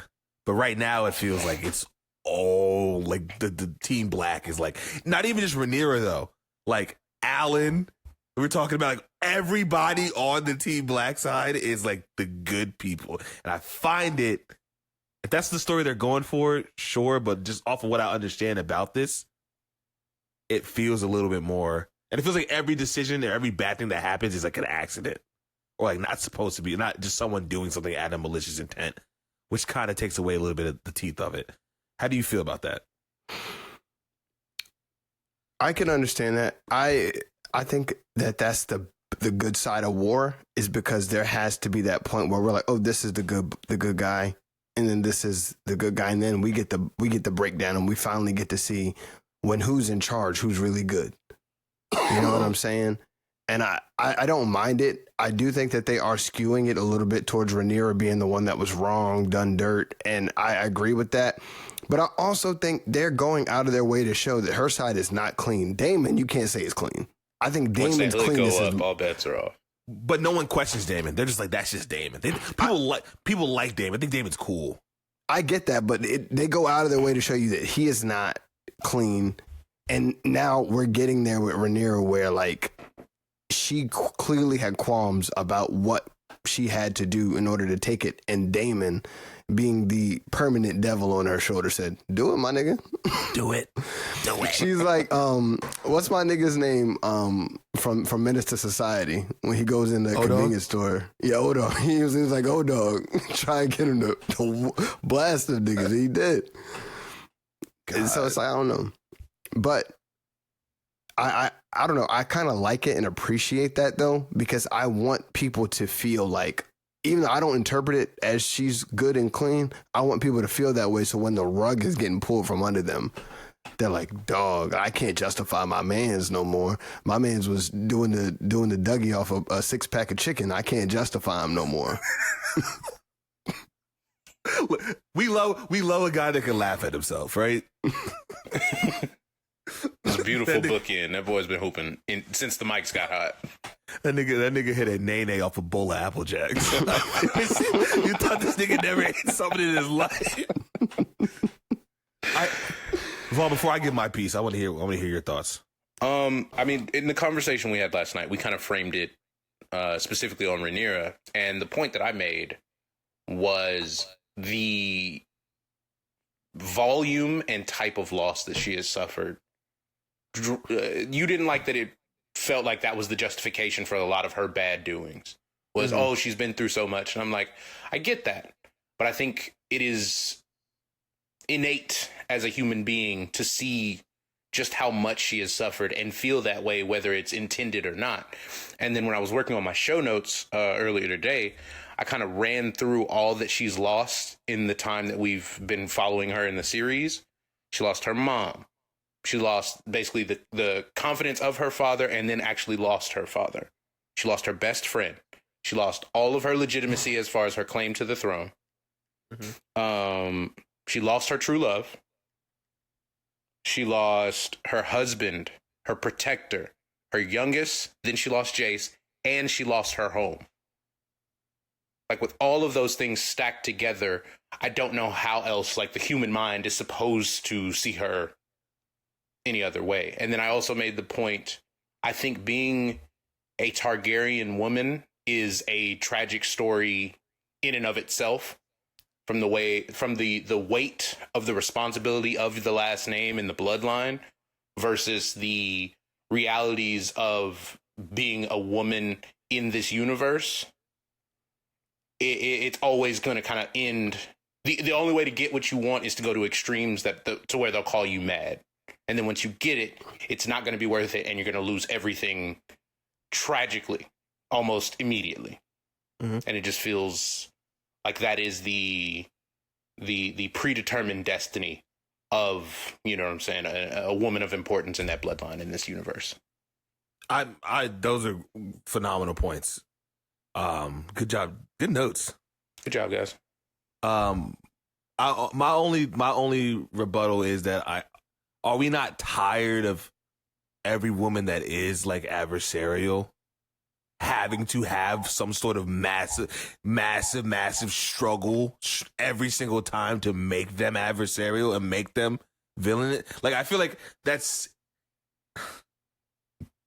don't know if that's true, but okay. I think a lot of the time it's like, oh, we have to go through this. Cersei was all like, oh, all her kids died, and now she's like, oh, now I'm gonna blow up the Sept. Yes, she was what happened. But she was adversarial from the very beginning. But my point is, as soon as Tommen hit the Swanton bomb out of the thing, it was like, okay, now Cersei is like full blown, bada. This is her. She's the worst, the craziest, the most. Like, it feels like, even with like Daenerys and going through everything that she did, it feels like Rhaenyra is them trying to redo Daenerys, and like of having to constantly provide all this trauma.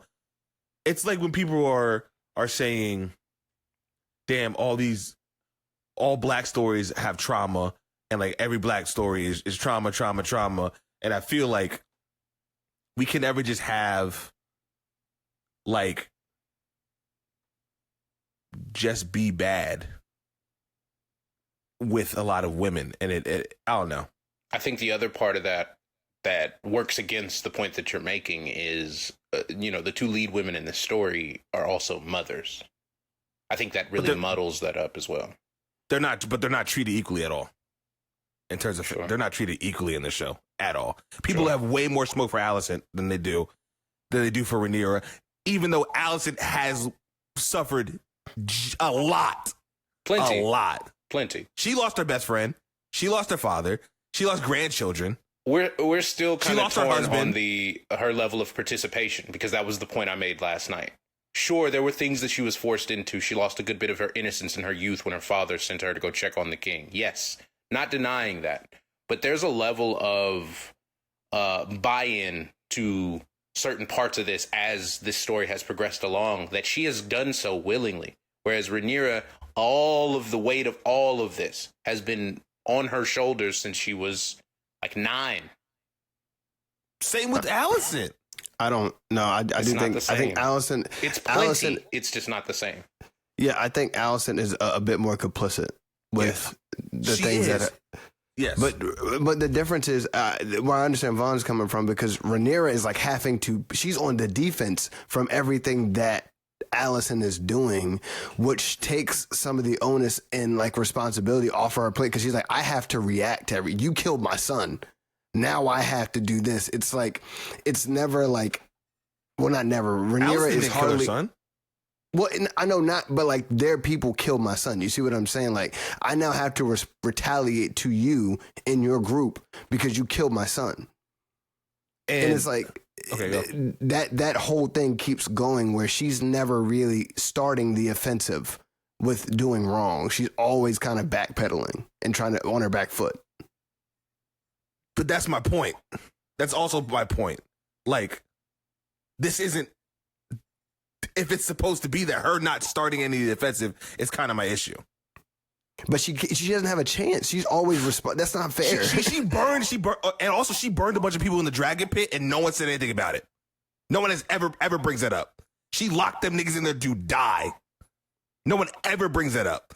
Let Allison do something like that. People would hold that against her for the whole time. Was the context of that? Was that the forgive me, was the context? It was the dragon seed plot. They were trying to find dragon. She didn't have to do that. I mean, I will play at this point. I will make a fair point that you could say that any leader who sends people front lines in a war they know they probably won't win, but for strategy does the same thing. Even if you think you're going to win, like there's a level of loss you have to accept going into a war like that, which is why but that wasn't the war. build She up locked to it was. No, but what are you preparing war, for? You're preparing for war. That's like Lord Farquaad said, see- some of you may die, but that's a sacrifice I'm willing to take.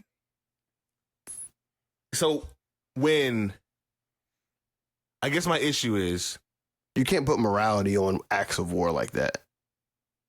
Okay, then what about Aemon and Jace?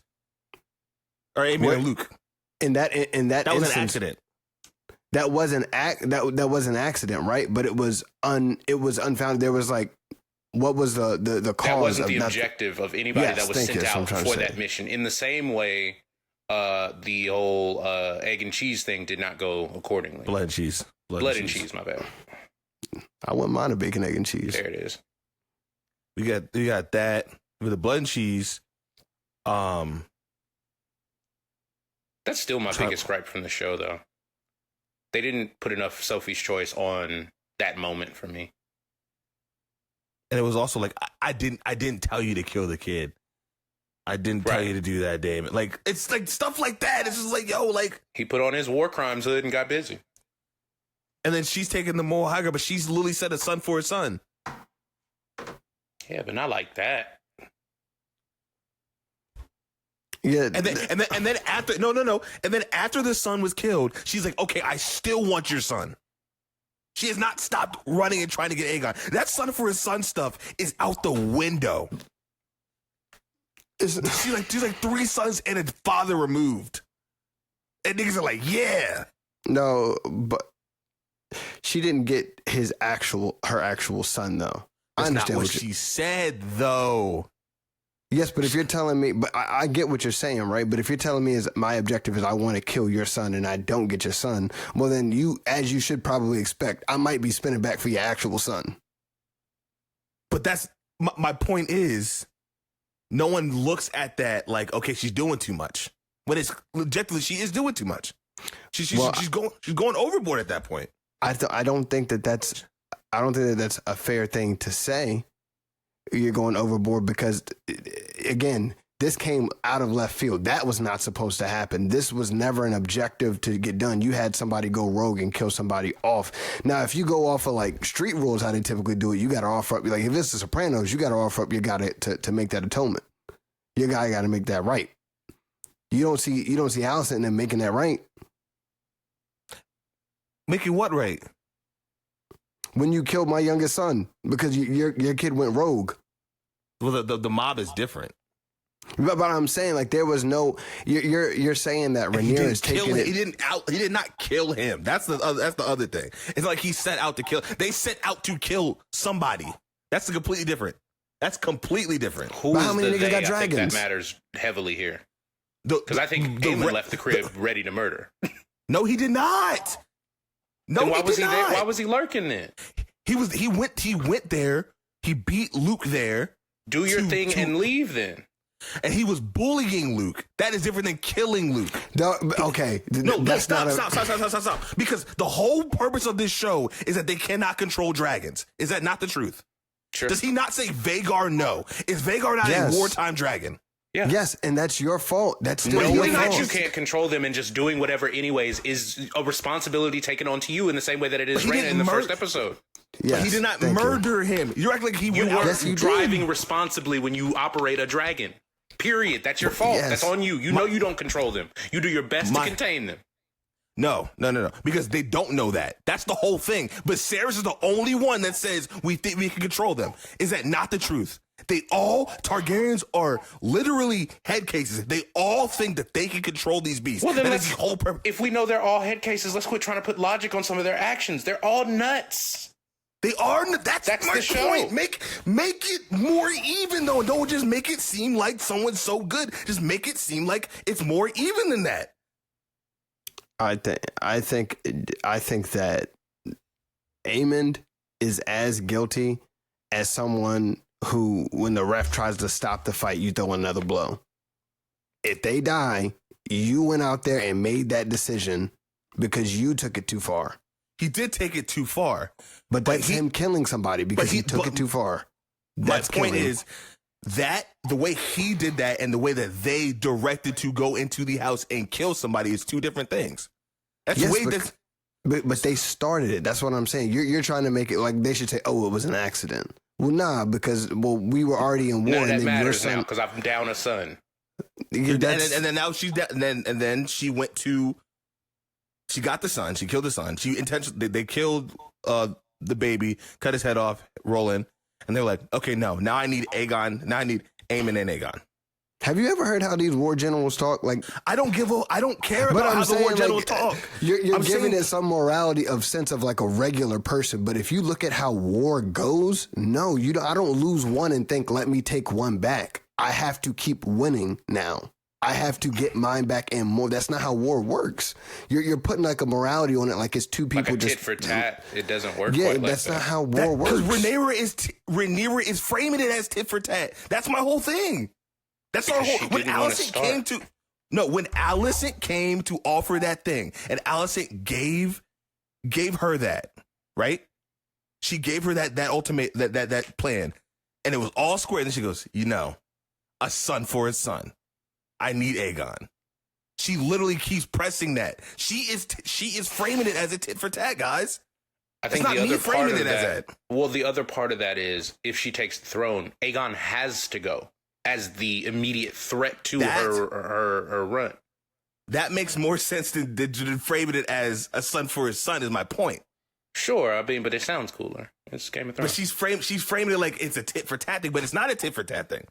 Let her just be the person that just wants the throne. She wants the throne. That's what it is. She spent 2 seasons not wanting it. Now she has to take it because it's no other option. I don't know that she ever actually wanted it.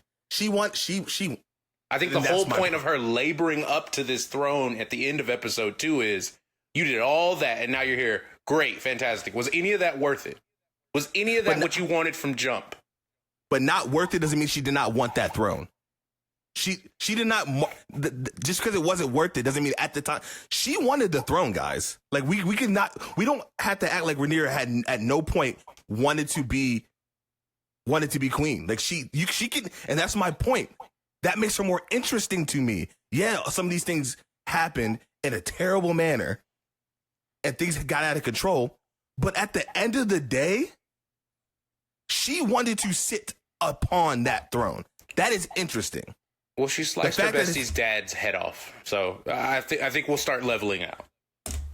That's all I'm saying. I feel like at this point, we kind of we absolve her of any sort of wrongdoing. And I just don't like that. I think that's a little bit disinteresting. Let me pose something else to you. We've talked all episode about how this is season 2's finale. So what if if you reframe it in that mindset of, hey, they've been making her look like the good person this whole time. She makes her run to the throne, does all of these terrible things, and now from 3 beyond is the fallout where she is now the villain. And I know that will happen. I want these people. It's not even just the show. It's about how people are receiving the show. I want these people to be able to sit here. I want these people to be able to sit here and be like, okay, to go retroactively and be like, okay, she was bad. They're not gonna do that. You do this. Annoying. You do this often, and I get it. I'm not saying that you're wrong. I get that it is frustrating, but you do this thing sometimes where you want the audience to be a certain way and react to things a certain way. That is unfair to the masses. Like, how's that unfair to the masses? It's too big of an ask. Because they're idiots to be smart. We all are in one giant pool in terms of viewers. You don't get rewards members. You're not better because you understand it better. We're in here with everyone else, and so your expectations need to adjust. Unfair to the masses is crazy, though. I didn't word that the best. That's not what I meant to say. Unfair to the masses is nuts. It's unfair to the it's an unfair ask of the volume of people you have to appease, I guess is the point I was trying to make. I'm tired of arguing with you. I don't believe that. I think if you never do, and then we do this. We did the same thing about The Boys. Oh, I just hate that they're doing this, that, and the third. The audience includes people that wasn't getting it. You don't dumb down your product because some people don't get it. If the majority doesn't, that's your audience. You play to the audience you have. You are dumbing down the audience because I feel like most people understood The Boys because, again, The Boys, we're on a whole other different show. The Boys was never deep, Vaughn. The Boys is never deep. No shit. Majority of people got The Boys. And and you are dumbing down the whole entire audience for a small section. And you were saying it's a larger section than you give credit for, which has been my point. It's more than you think. You don't fundamentally change your whole show for a small section of the audience. You don't.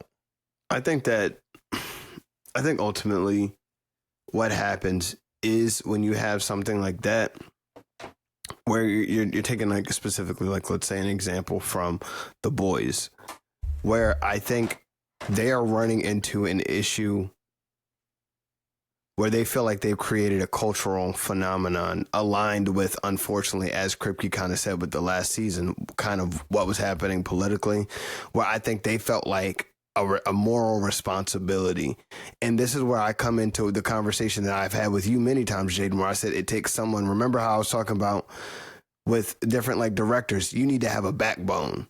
And you need to say, no, for this, I think for some people, they're not prioritizing the art. They're more so looking at the outcome of what happens if I don't make this simple for people that don't understand it. Should an artist dumb down their art for the art's sake? No, but for the sake perhaps of the ramifications of the rest of the world, perhaps.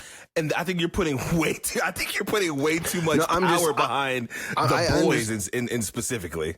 But I'm giving an example as to why someone in that position could say, if I'm noticing, like, The Boys has millions of fans, but if I'm noticing hundreds of thousands of people are siding and empathizing with Homelander, I might say to myself, you know what, there's a level of course correction or calibration that needs to take place just so that we're very clear when we land this plane. And that's the point I've been getting at. The difference is, like, Frank Herbert, when he pivoted, he wrote Dune. He wrote the first Dune, right?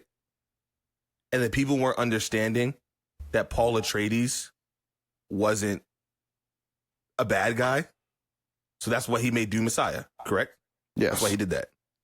He didn't take that and make a mockery. Like The Boys is a caricature of everything it was doing. No, but I understand that too. But that's also looking at the quality of a writer, though. You can't blame someone for the ability that they have. The show was good. No, but I'm saying, yes, but if you're saying that I then realize that what I'm doing is not causing this and I adjust my style, that may be just what I got best to fit. You know what I'm saying? Like you're saying that you should have still made it as good as you made it. You can't determine if that person was able to do that. You can't determine if that person had the vision to do that. He did, but to your point, you're saying he leaned into protecting society and was like, I'm going to make this as dumb as possible to protect society, opposed to like I feel like you could still do that and not make it as egregious of a. The show went from this deconstruction of superheroes with a little bit of Trump allegory with Homelander to like this full get that steak look off your face. All right, smile a little bit, sweetheart. Oh wow. There. Leo, we're going to HR. I'm HR. Mwah. I'm gonna own this place by the time we hang this call up. You look at me like next to each other, you got a slap in the ass. A mean stiff arm. Ultimately, I don't really want to argue with it. I think we don't give enough credit to the audience. Hear me out, and this is the point with what you're saying, because I understand what you're saying there, right? That's like J. Cole saying to Trinidad James, you should have written it this way. It could be well within Cole's wheelhouse and vision to say that, but until you're in Trinidad James' shoes, I can't expect that of him. That's all I'm saying. I think Eric Kripke can write a freaking TV. I think Eric Kripke's a very good writer. And no. I'm saying, but like if J. Cole were to task Trinidad James to make For Your Eyes Only and expect him to hit these marks in the way that you want him to do it, that's unrealistic because that may not be the wheelhouse that he operates in. That's what I'm saying. I'll take it a slightly different direction. I hear what you're saying in trying to thread that needle between the two, because you've acknowledged the challenge, but you don't feel that our course of action is all the way correct. I guess what I'm saying is I think threading that needle is more of a challenge than you are giving it credit for. And so when there's a correction or recalibration to match the audience you have at hand, because that is your livelihood on a show where you are trying to get it renewed to do it again, which is all based on how the reception is to that project, I think there is a challenge there. The reception got poorer and poorer as the show went on. So I don't understand. They kept getting renewed. Because it made money. Just because it made money doesn't mean... One other thing, I've been wanting to make this point for a while, and we just never talk about it. You got frustrated with all the meta-ness, right? The Trump allegory, the Trump era media. Yeah. I think the final season was the best example of a lot of this. Was they had it first, where The Boys is The Simpsons in this circumstance of, no, we recorded it 6 months ago. And then we show up with the episode, and 4 days later, he's presenting himself as a god, where it's like, oh, I hate they keep doing this stuff. I was like, no, they did a ridiculous idea, and then the world happened, and they matched perfectly. That's multiple times. But what I'm saying is, I think that happens more times than happened more times than you realized, and it got frustrating to you as if they were doing it intentionally when they never were. Not never were, but a lot less times than you gave it credit for. Bro, they were doing it, brother, from the moment that the dweeb ass nigga was like, look, the stepdad was like fangirling over Homelander, like all the white supremacists and everything. It took off. It took off.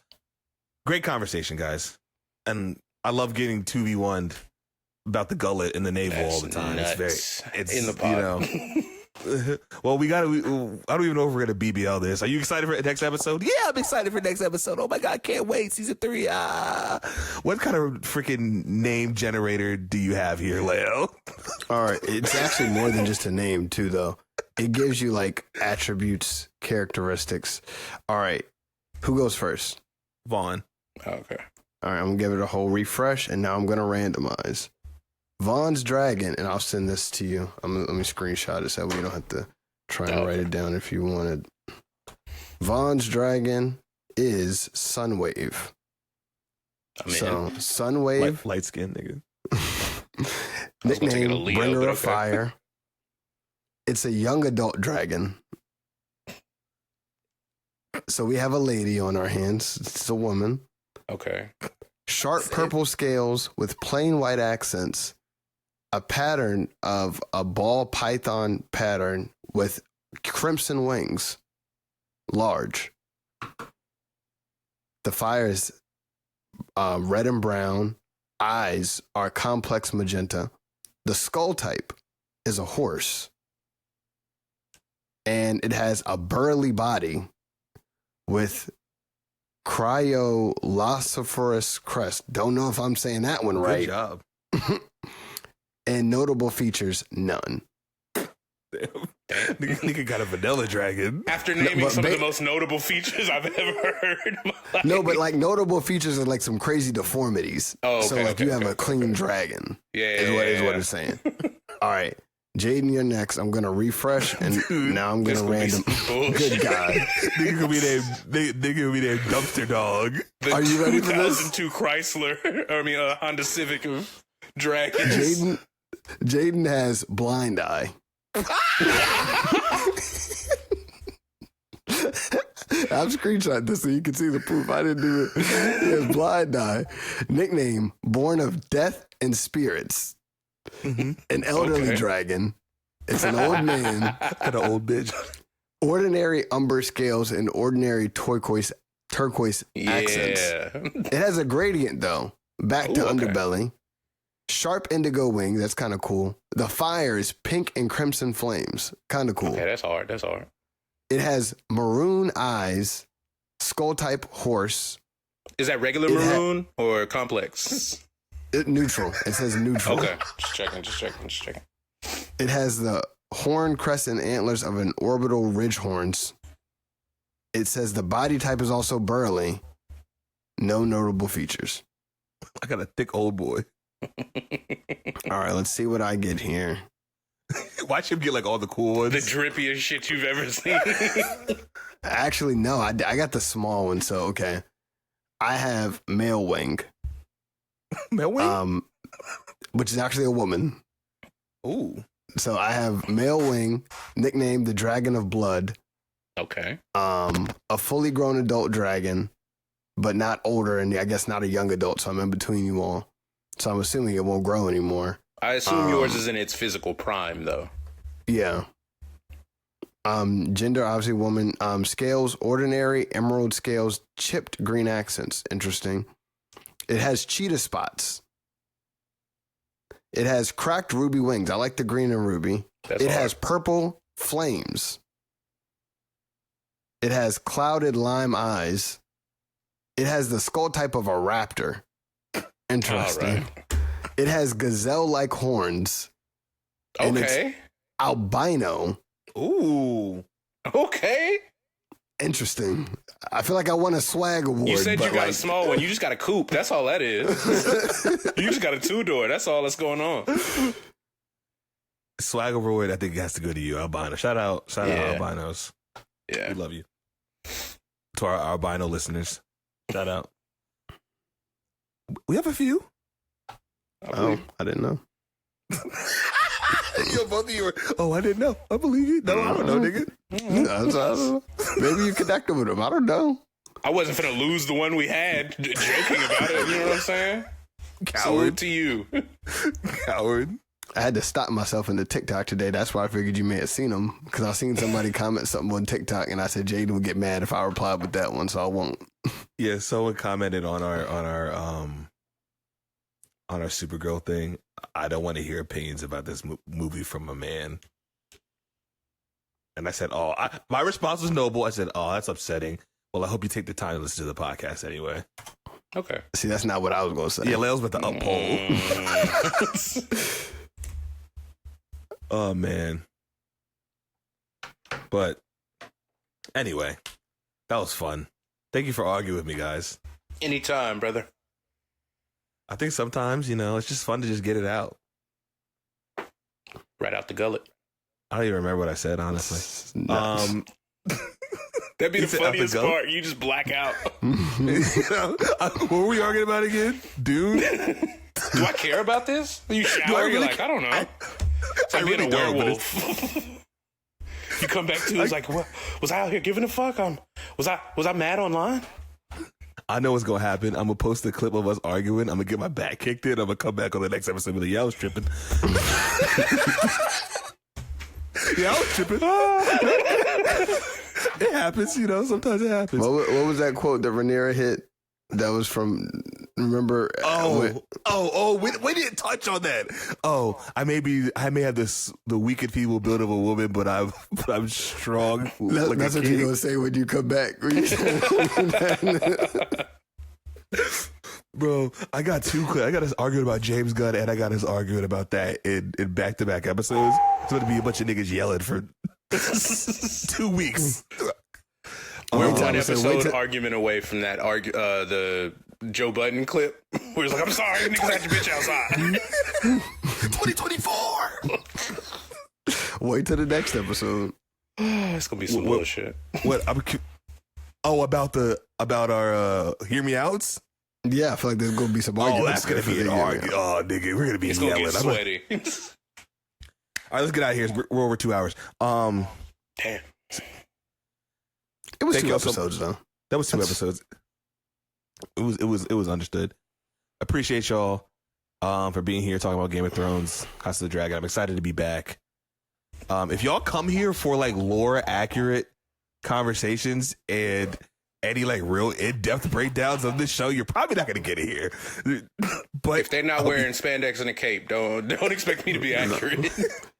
Because I could just go up here and be spouting bullshit right now. We compare Sheep Stealer to O-Dog. I don't think that's what they came here for.